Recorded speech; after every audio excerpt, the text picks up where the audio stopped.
संयम कृत से जला दिया, उपसर्गों में संघर्षों में समता धर तप घोर किया। ऐसे अनुपम उपकारों से ऋणी हो गए सभी श्रमण। शांति सागराचार्य देव को मेरा बारंबार नमन, मेरा बारंबार नमन। पंचपदेश्वरी भगवान की जय, शंकर जुवानी माता की जय। चारित्र्य चक्रवर्ती मुनिकुल पितामह धर्म साम्राज्य नायक 20वीं शताब्दी के प्रथम आचार्य भगवान श्री शांति सागर मुनि महाराज की जय। परम पूज्य आचार्य भगवान श्री विद्या सागर मुनि महाराज की जय। दीक्षा गुरु शांत मूर्ति वात्सल्य रत्नाकर गुरुवर आचार्य भगवान श्री सन्मति सागर मुनि महाराज की जय। पूज्य आचार्य श्री वर्धमान सागर मुनि महाराज की जय। पूज्य गिरियावर श्रवण मुनिवर श्री धर्म सागर जी मुनि महाराज की जय। अहिंसा परमो धर्म की जय।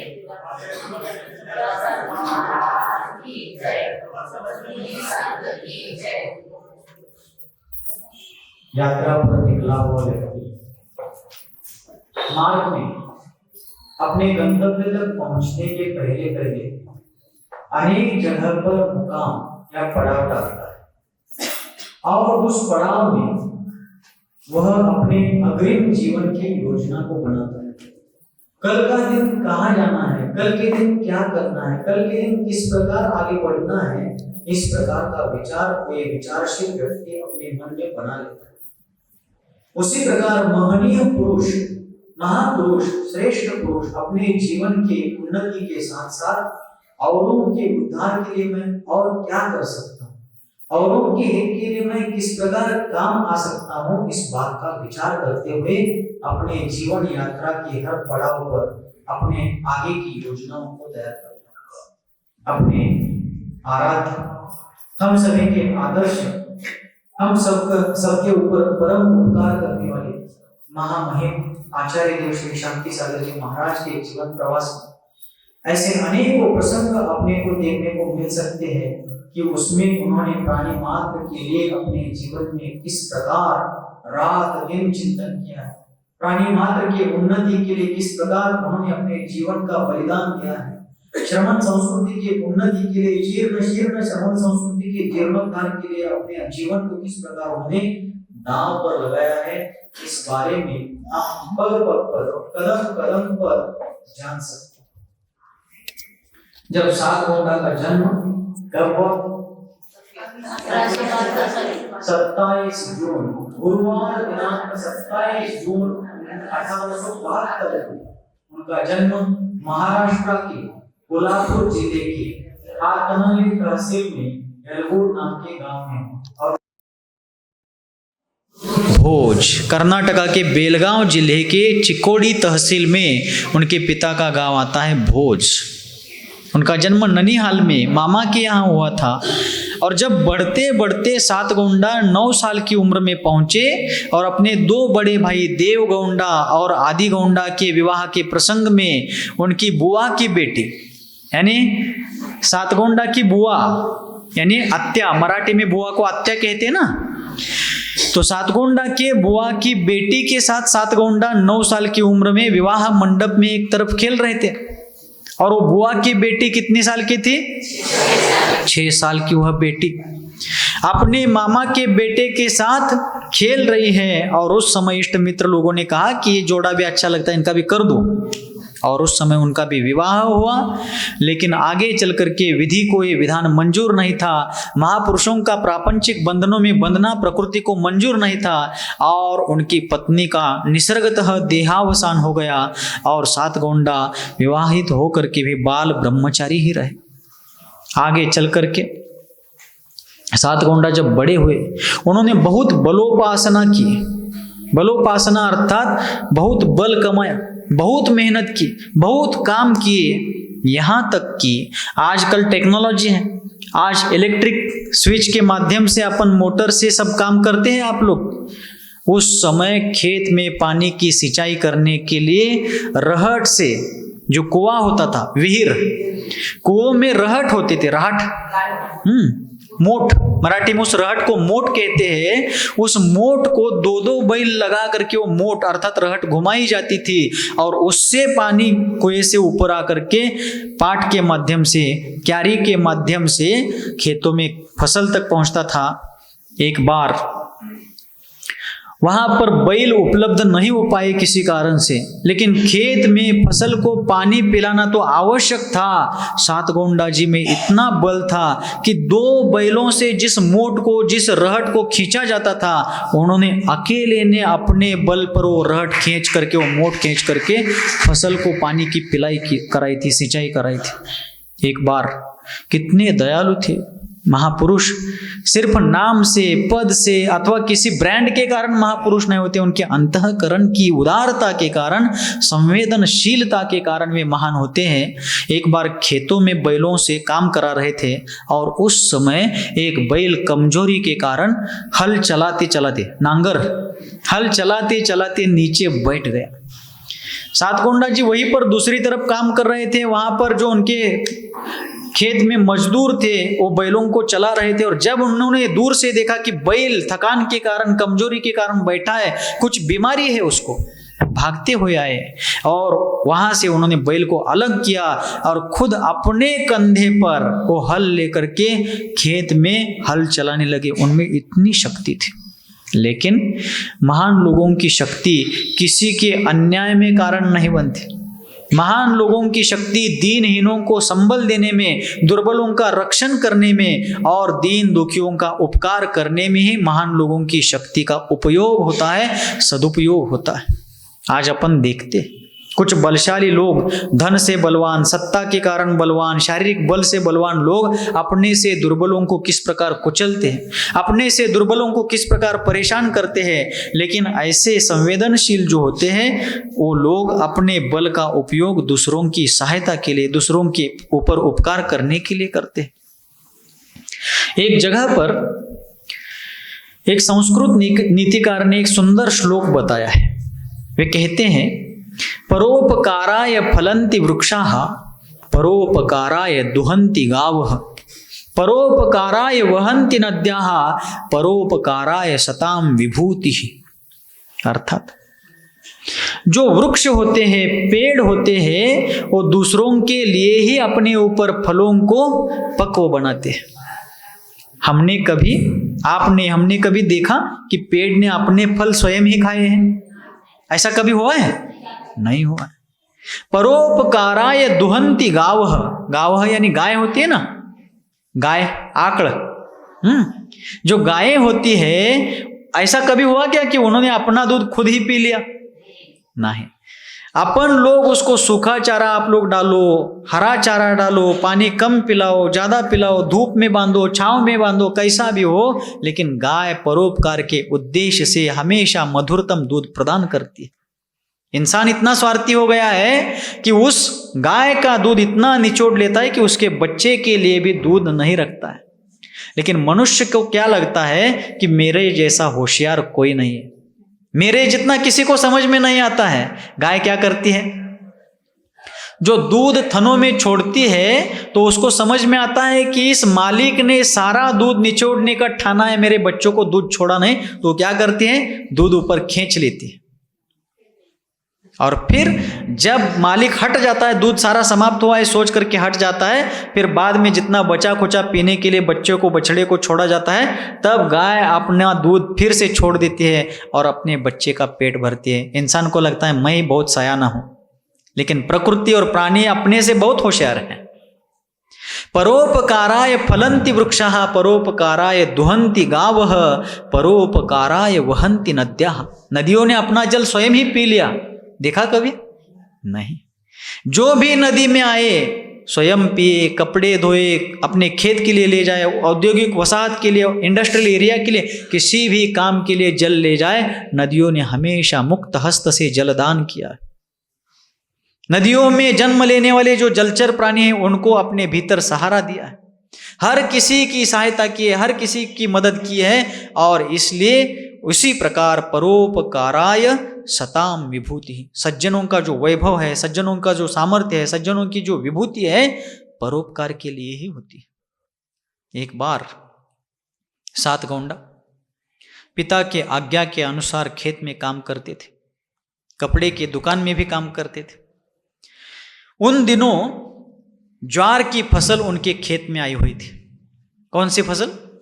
ज्वार की फसल खेतों में आई हुई थी। उस बेल्ट में ज्वार की फसल अच्छी तरह से उगी हुई थी, और उस समय पंछी आकर के ज्वार के जो भुट्टे, कनिस को हिंदी में भुट्टा कहते, भुट्टा मंचिला चुकुन, तो ज्वार के जो भुट्टे होते थे, मोती जैसे दाने, जयपुर के जोहरी बाजार के लोग भी फंस जाए ये मोती है क्या, ज्वार का दाना है, ऐसे दाने वहां पर उगे थे, बड़े बड़े मोटे मोटे दाने। और पंछी दाना खाने के लिए, पेट भरने के लिए आए थे। पेट सबके लिए परेशानी का कारण है। पेट नहीं होता तो हम भी किसी के द्वार पर क्यों जाते? पेट के कारण ही हमें भी किसी के द्वार पर एक बार क्यों ना जाना पड़ता है। और फिर वो तो पंछी थे, ना उनका कोई घर है, ना कोई द्वार है। और फिर सारे पड़ोसी किसान लोग अपने हाथ में गुलेल लेकर के, गुलेल लेकर के उन पंछियों को उड़ाते थे। 7 गोंडा वहां गए, उन्होंने देखा कि पंछी दाने के लिए तरस रहे हैं। तब उन्होंने अपने खेत में से किसी भी पंछी को कभी नहीं उड़ाया। फिर पड़ोसी किसान जाकर के उनके पिता से, भीम गौंडा जी से तकरार करने लगा कि आप 7 गोंडा को फसल की रक्षा करने के लिए खेतों में भेजते हो, वो कोई रक्षा नहीं करता है। खेत की मेड़ पर बैठकर, मेड़ म्हणजे बांध, खेत की मेड़ पर बैठ करके अपना कुछ स्तुति स्तोत्र पढ़ता रहता है, स्वाध्याय सामायिक ध्यान करता रहता है, जप तप करता रहता है। पंछी दाने खा रहे तो भी उसने एक बार भी कभी पंछियों को नहीं उड़ाया। पिताजी कहने लगे, अरे क्या चल रहा है? बोले, पिताजी कुछ नहीं, चिंता मत कीजिए, आप सब ठीक हो जाएगा। तो एक बार पड़ोसी किसान ने उनसे कहा कि 7 गोंडा तुम पंछियों को क्यों नहीं उड़ाते हो? तो उन्होंने कहा कि बाबा, ये जो पंछी है हमारे आपके जैसे, इनका कोई घर नहीं है, इनके लिए कोई प्रबंधन नहीं है, ये यहाँ नहीं खाएंगे तो कहाँ खाएंगे? और फिर उन्होंने आगे बढ़ करके वहां पर पानी पीने के लिए मटके, छोटे छोटे मटके और पेड़ों में बांध दिए कि पानी भी यही दाने भी यही खाए, और पानी पीने के लिए धूप में उनको इधर उधर कहीं नहीं जाना पड़े, यही पानी का भी प्रबंधन हो, और पेड़ों की छांव में आराम से बैठ करके वो अभय का लाभ लेवे। इस प्रकार उन्होंने वहां पर किया। तो एक दिन पड़ोसी खेत वाला किसान कहने लगा, अरे 7 गोंडा, ऐसा यदि है तो हमारे खेत के पंछी भी तुम्हारे यहाँ भेज दूं क्या? मैं आमच्या शेतातली पाखरं पाठवू तुमच्याकडं? भेज दीजिए, स्वागत है, आपके पंछियों का भी स्वागत है, भेज दो आप तो। ऐसा कह करके वो अपने ही आनंद में है। और जब फसल की कटाई हुई, उसमें दाने निकाले गए, आसपास के खेत वाले किसानों के यहाँ जितनी बोरियां, जितनी बोरियां नहीं निकली, उससे ज्यादा बोरियां इनके खेतों में निकल आई, क्योंकि देने वाले का कभी कम नहीं होता। लिया हुआ बेकार जा सकता है, लेकिन दिया हुआ कभी बेकार। आप अच्छा दो या बुरा दो, जैसा देंगे वैसा रिटर्न आएगा ही। विजापुर के गोल गुम्मट का उदाहरण दिया है। वहां जो प्रतिध्वनि होती है, इकोसिस्टम है, मैं अच्छी बात बोलूंगा तो मुझे 7 बार वो बात रिटर्न सुनाई देती है, और मैं बुरी बात बोलूंगा, कटु शब्द बोलूंगा तो वो शब्द मुझे फिर से 7 बार सुनाई देता है। जैसी क्रिया वैसी प्रतिक्रिया, जैसी ध्वनि वैसी प्रतिध्वनि, वैसे जैसा दिया वैसा ही या उससे बढ़कर रिटर्न आता है। इस प्रकार उनका जीवन परोपकार भरा जीवन था। हमारे भाग्य विधाता गुरुदेव सन्मति सागर जी महाराज उनके जीवन का एक प्रसंग, बार बार उनके जीवन के प्रसंगों पर वो बार बार बोलते थे। तो एक बार रात्रि के समय उनके घर में सब सोए थे। देखा उनका घर, आप लोगों ने देखा होगा ना, भोज में जाओ, आप लोग नहीं गए हो तो जरूर जाओ, वहां की माटी में एक बार जरूर जाकर के आइए। बहुत पवित्र माटी है, जहाँ पर ऐसे महामहिम पुरुष का जीवन बीता है। वह माटी एक चंदन से भी बढ़ करके है। तो वहां पर जब वे सभी लोग रात में सोए थे, 7 गोंडा एकांतवासी थे, जागरूक थे, उनकी निद्रा भी सतर्क होती थी। तो एक दिन वहां पर घर में कोई अंदर रात में घुसा है, ऐसा उनको महसूस हुआ। तब वो जागते हैं, देखते हैं तो एक गरीब व्यक्ति, परिस्थिति का मारा हुआ, बच्चों को पालने पोसने में असमर्थ हो चुका और अपने चरितार्थ को चलाने के लिए असफल होने वाला वह व्यक्ति अपने कुटुंब के उदर भरण के लिए कोई ना कोई साधन ढूंढने के उद्देश्य से चोरी का मार्ग स्वीकार करता है, चौर्य कर्म। और फिर चोरी करने के लिए इनके घर में घुस जाता है। सब सोए हुए हैं, कोई जागा नहीं है, ये देख करके वो उनके घर में घुसता है। लेकिन उन्हें क्या पता, सोई हुई दुनिया में भी एक ऐसी सतर्क आत्मा है जो हमेशा श्रमण संस्कृति के जिन धर्म के उन्नति का विचार करते हुए अपने जीवन में रात दिन प्राणी मात्र के उन्नति का विचार कर रही है, सबके कल्याण की भावना भाते हुए अपना जीवन अत्यंत जागृति पूर्वक जी रही है। तब वह चोर अंदर घुसता है और उनके घर में गुड़ के बड़े बड़े ढेले थे, ढेपा, ढेपस ना, और उस समय बड़े बड़े ढेले होते थे गुड़ के। लेकिन वो चोर था, दुबला पतला, कमजोर था। अब उससे वो गुड़ का ढेला उठाया नहीं जा रहा है। सातगोंडा दूर से देख रहे, लेटे लेटे देख रहे, उससे उठ नहीं रहा है। लेकिन वो परेशान है, प्रयास करके भी सफल नहीं हो रहा है। तब धीरे से दबे पांव, उसको पता ना चले इस प्रकार वहां पहुंचते हैं, उसके कंधे पर हाथ रखते, वो बिचक जाता है एकदम से। अब मैं पकड़ा गया, मारा गया, ऐसा सोच करके लट लट लट कांपने लगता है। तब उन अभय दान करने वाले अभय पुरुष ने उनको कहा कि डरो मत, भ्यू न का, भ्यू न का, सबके लिए भ्यू न का, डरो मत, ये उनके जीवन का मंत्र था। तो उन्होंने कहा डरो मत, तुम चोरी कर रहे हो, जरूर गलत बात है, लेकिन तुमने आदतवश चोरी नहीं की है, मजबूरी में परिस्थिति वश होकर के तुम्हें करना पड़ रहा है। इसके आगे कुछ अच्छा काम करो, हमारे खेतों में काम के लिए आओ, हम तुम्हें काम देंगे। अभी आज के कल के व्यवस्था के लिए इतना ये ढेला चोरी के रूप में मत ले जाओ, मैं स्वयं तुम्हें उठा के देता हूँ, लो पकड़ो। स्वयं वो गुड़ का ढेला उठाया, उसके कंधे पर रखा और उसको बताया आगे के दरवाजे से मत जाओ, पकड़े जाओगे, संकट में पड़ोगे, पीछे के रास्ते से मैं तुम्हें छोड़ के आता हूँ, चलो। और उसको बाहर निकालते हैं, उसको रास्ता दिखाते हैं। जिन्होंने दुनिया को मोक्ष का मार्ग दिखाया, तो उस व्यक्ति को भी उस संकट का रास्ता दिखाया। ऐसे व्यक्ति आज इस धरती पर अभी अभी हुए, भले हमने उनको नहीं देखा है, लेकिन वो शताब्दियों के पहले, हजारों लाखों वर्षों के पहले नहीं हुए, अभी अभी। और यहाँ तो उनका कितने बार आना हुआ इस समडोली नगरी में।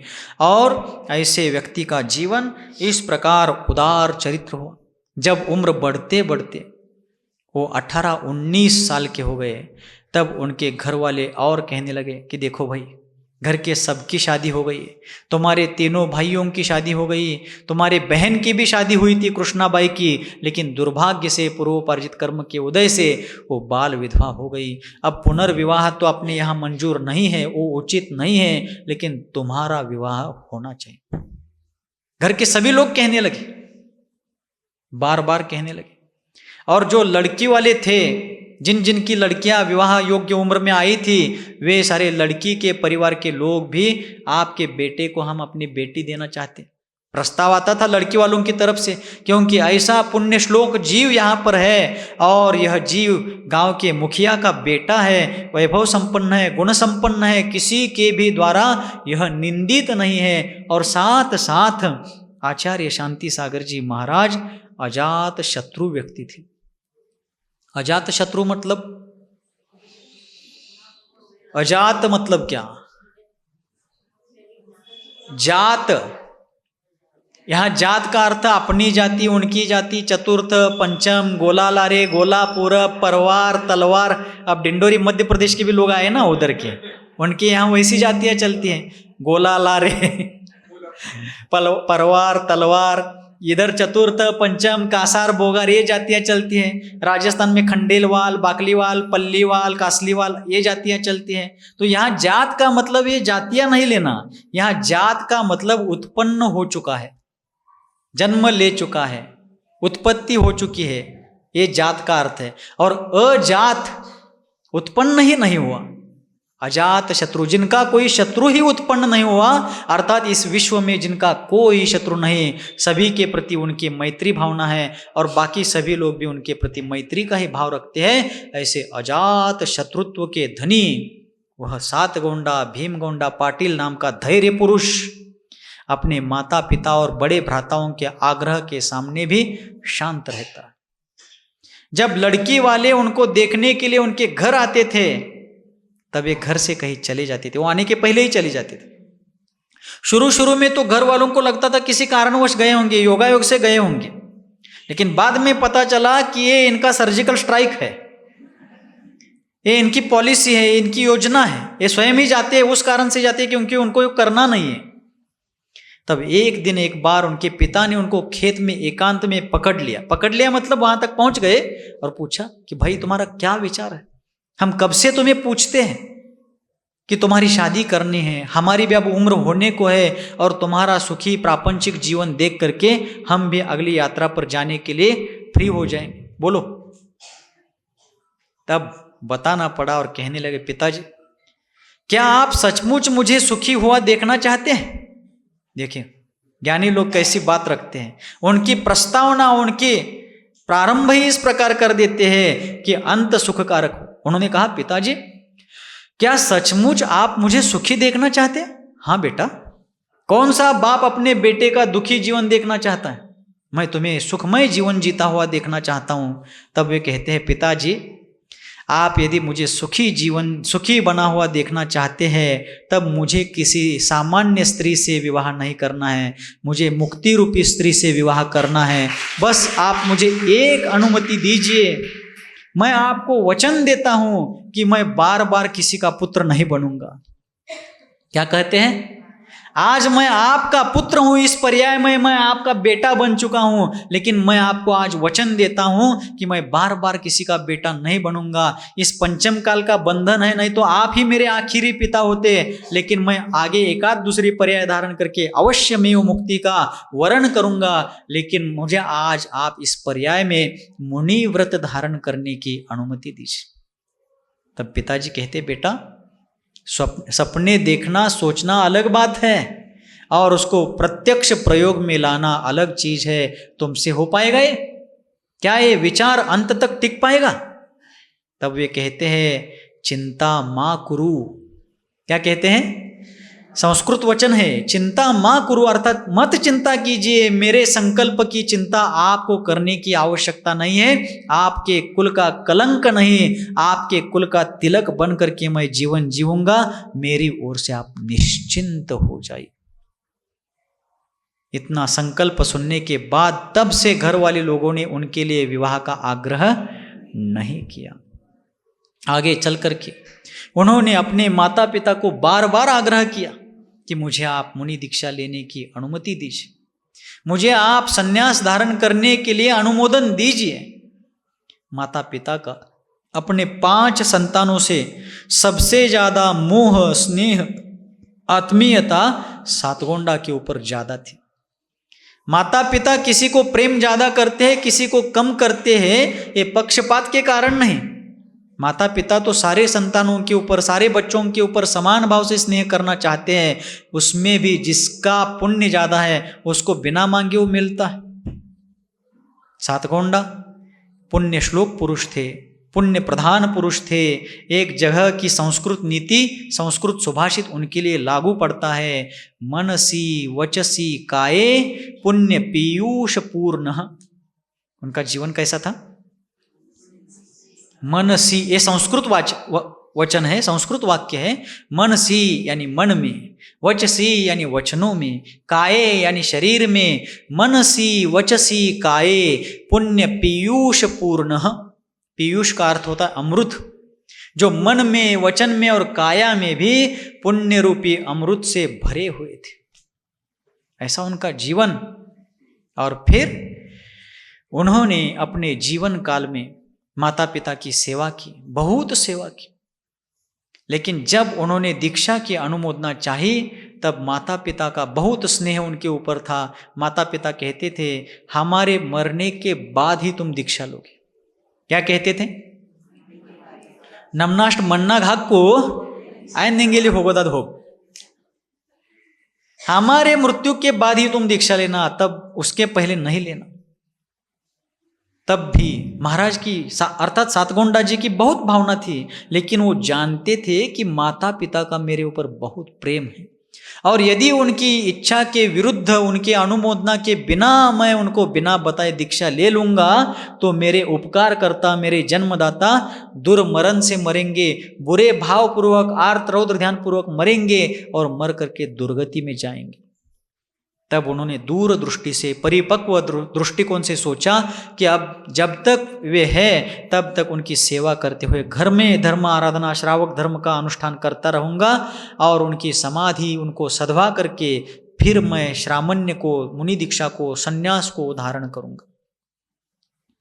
फिर जब घर में थे, रोज भगवान जिनेंद्र देव का, वहाँ पर भोज में मूल नायक पार्श्वनाथ भगवान है, तो रोज उन पार्श्वनाथ जिनेंद्र देव की, वीतराग भगवान की रोज भक्ति भाव से पूजा, अभिषेक, आराधना, जाप्य, पाठ, व्रत, संयम, घर में रहते हुए ही उन्होंने घी का, तेल, घी यानी तूप, घी का, तेल का, नमक का, मीठे का, गद्दी पर सोने का, इन सभी चीज़ों का त्याग किया था।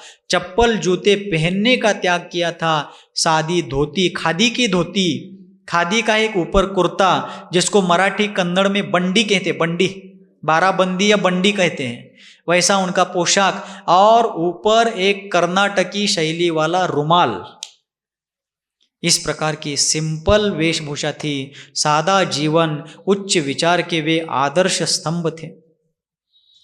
और फिर दुकान में बैठकर, मकान में बैठकर, खेतों में बैठकर, जहाँ जहाँ उनको सहूलियत थी वहाँ वहाँ धर्म आराधना करना, जप तप करना, व्रत संयम का पालन करना, प्राणी मात्र को धर्मोपदेश देना, अपने आसपास पड़ोस के लोगों को धर्म की ओर प्रवृत्त करना।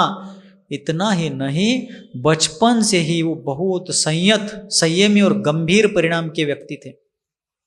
उनके गांव के बुजुर्ग लोग बताते हैं कि हमने उन्हें बचपन से देखा था, लेकिन एक बार भी उनका किसी से झगड़ा होते हुए, बचपन में विद्यालय में या पास पड़ोस के बच्चों से झगड़ते हुए, लड़ते हुए हमने उनको कभी नहीं देखा है। इसके आगे बढ़कर के उनके गांव के, कल मैंने एक नाम बताया था, क्या नाम, गनु ज्योति ढमाले नाम का एक मराठा व्यक्ति, हिंदू समाज के एक व्यक्ति बताते हैं कि जब विद्यालय में पढ़ने वाले उन सातगोंडा के जो साथी थे वो आपस में एक मेक के साथ खेल कूद के समय लड़ते थे, भिड़ते थे, झगड़ते थे, तब उस समय सातगोंडा तीसरी कक्षा तक विद्यालय में पढ़े, लेकिन उस उम्र में भी बच्चे उनकी लड़ाई का न्यायदान पाने के लिए सातगोंडा के पास आते थे। भाई हमारा लड़ाई झगड़ा चल रहा है, इसमें क्या सही क्या गलत, किसकी गलती है किसकी नहीं है, तुम ही बताओ। यानी उन्होंने बचपन से न्यायासन पर बैठ करके अन्यायग्रस्तों को न्याय दिलाया और अन्याय करने वालों को संयमित किया है, संयत किया है।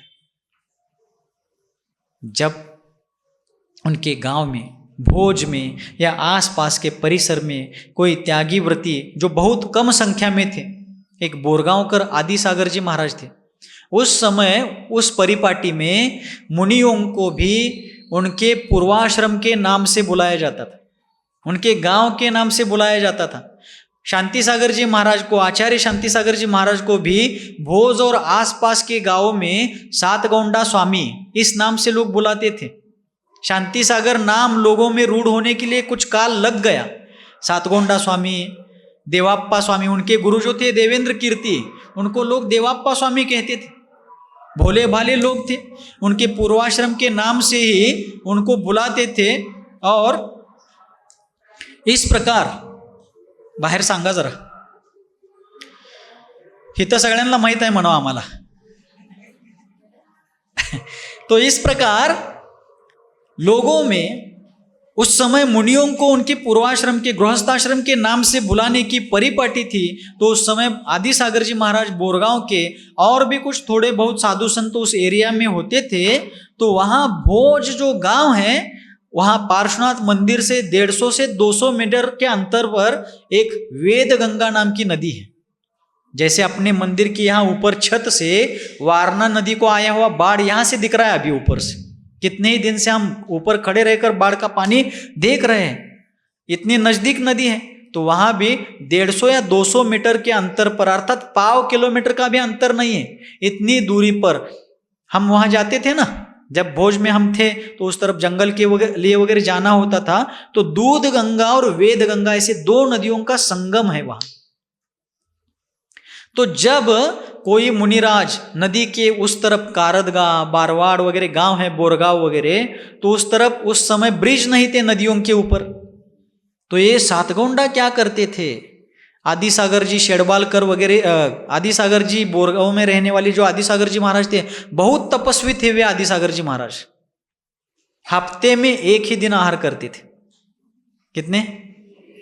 12 महीने हफ्ते में 1 ही दिन आहार, और आहार भी रोटी चावल भात ऐसा कुछ नहीं। जो मौसम चल रहा है उस मौसम में जिस फल का, मौसमी फल का जो रस उपलब्ध होगा उतना ही लेना, और पानी, चलो। ऐसी उनकी तपस्या थी, कठोर तपस्वी थे। और फिर उन आदिसागर मुनिराज को यदि भोज आना हो तो सातगोंडा उधर जाते थे, उनको कंधे पर बिठा लेते और उनको दूध गंगा वेद गंगा नदी के पार कराते। आहार करके यदि कोई साधु संत फिर उधर जाना चाहे, उनको अपने कंधों पर बिठा करके वे उस तरफ पार लगाते थे। जिन्होंने साधु संतों को नदी पार कराई, वे हम सबको भव पार कराएंगे, इसमें संशय की कोई बात नहीं है। ऐसा महान व्यक्तित्व हमें शरणदाता के रूप में मिला। तो इस प्रकार घर गृहस्थी में रहे, लेकिन वे घर गृहस्थी में रमे नहीं, बल्कि गृहस्थ आश्रम में रह करके भी उन्होंने श्रावक धर्म का बहुत बड़ा अनुष्ठान किया। रोज भगवान का अभिषेक पूजन, रोज अनुव्रतों का अनुष्ठान, सामायिक व्रत संयम आदि करने के साथ साथ सत्पात्रों का दान करना, और मुनियों के साथ बैठ करके तत्व चर्चा करना, स्वाध्याय करना, उनको कुछ शास्त्र संबंधी प्रश्न पूछना, उनकी वैयावृत्ति करना। आसपास कहीं भी त्यागी वृत्तियों की, मुनियों की समाधि संलग्न होने की संभावना हो, वहाँ पहुँच करके उनकी वैयावृत्ति करना।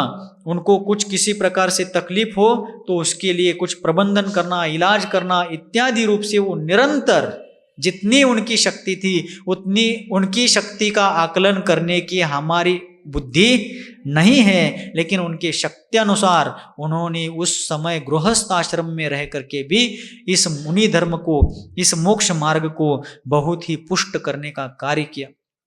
इस प्रकार सातगोंडा जी का जीवन इतना दयालु था। एक दिन वे शौच के लिए खेत में जा रहे थे, प्रातःकालीन प्रातः विधि के लिए खेत में जा रहे थे, और प्रातः विधि से लौटते समय उन्होंने खेत में देखा कि एक सांप ने मेंढक को पकड़ लिया है। क्या देखा उन्होंने? एक सांप ने मेंढक को पकड़ लिया है। अब क्या करें? यदि लाठी से कुछ प्रयोग करते हैं तो सांप को ठेस पहुंचेगी, यदि और कुछ करते हैं या चुप बैठते हैं तो सांप अपने सामने, अपने आंखों के आगे ही मेंढक को निगल लेगा। बेडूक, मेंढक मतलब बेडूक। क्या करें? तब उन्होंने अपने हाथ में जो लोटा था ना, लोटा, वहां एक पास में पत्थर था, उस पत्थर पर वो लोटा जोर से पटक दिया। क्या कर दिया? वो लोटा जोर से पटक दिया, और उस लोटे की आवाज से वो सांप डर गया। सांप को डराने का उद्देश्य नहीं था, मेंढक को छुड़ाने का उद्देश्य था। बराबर? तो उन्होंने वो लोटा पत्थर पर जोर से पटक दिया। उस आवाज से वो सांप डरता है और मेंढक को छोड़ करके निकल जाता है। सांप को कोई ठेस नहीं पहुंची और मेंढक भी छूट गया। बाद में पता कैसे चला? उन्होंने अपना किया गया कार्य कभी घंटा डंका बजाकर बताया नहीं किसी को। घर में आने के बाद माँ ने पूछा, अरे लोटा अंदर कैसे गया है? तब उनको मजबूरन बताना पड़ा कि माँ ऐसा ऐसा हुआ है। नहीं तो आ करके ऐसा कॉलर खड़ा करके नहीं बता रहे कि माँ देखो मैंने आज ऐसा पहाड़ जैसा काम किया। नहीं, इतनी घोर तपस्या करने वाले चतुर्थकालीन मुनियों का स्मरण दिलाने वाले वे तपोनिधान आचार्य देव जब घोर साधना करते थे, तब भी पूछने पर कि महाराज आपका 3 कम 9 करोड़ मुनियों में कौन सा नंबर है, तब वे कहते थे, बाबा रे माझा लास्ट नंबर है।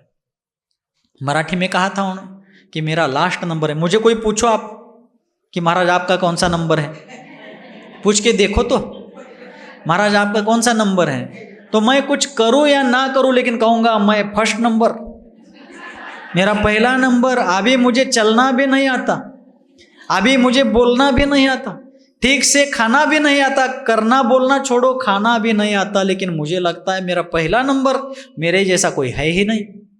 लेकिन जिन्होंने सभी को खड़े करने के लिए जमीन दी, खड़ा होने के लिए पैरों में बल दिया, चलने के लिए लक्ष्य दिखाया, चलने का माध्यम बताया, वो कहते हैं कि मेरा लास्ट नंबर है। इसलिए शांति सागर की तुलना किसी के साथ नहीं हो सकती। शांति सागर एक अतुल्य व्यक्ति है। इस विश्व में किसी भी मुनि की तुलना शांति सागर जी महाराज के साथ नहीं हो सकती है। ऐसे अतुल्य सर्वोच्च साधक शांति सागर जी महाराज हुए।